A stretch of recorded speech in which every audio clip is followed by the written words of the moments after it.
Hey everyone, it's Megan O'Hara with EasyIT coming at you today for your Mondays with Megan Tech Tip. Today I want to talk about phishing emails.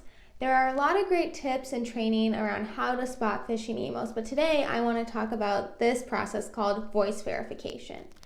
We use this at EasyIT anytime we receive an email that doesn't have one of the normal triggers to be spotted as a phishing email, but still we want to always be secure.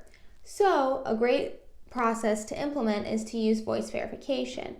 For example, I received an email yesterday from one of our clients asking to send them a W-9 form. It is very possible that that client truly is just asking for that form. However, that contact did not talk to me about this. I was not expecting the email, and there's attachments in the email. So I will use voice verification.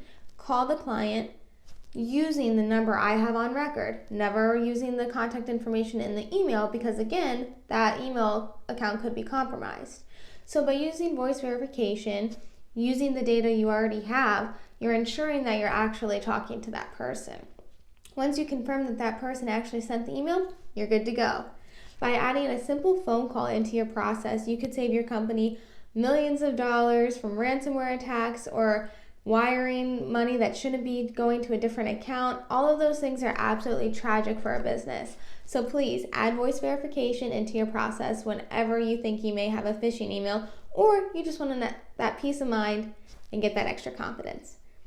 If you want more information on how to get your company compliant and promote end user security training so that your team has the resources they need to know what to do when they get these kinds of emails, look up EasyIT.com or call me at 614-339-4986. Once again, Megan O'Hara coming at you from EasyIT with your Mondays with Megan Tech Tip.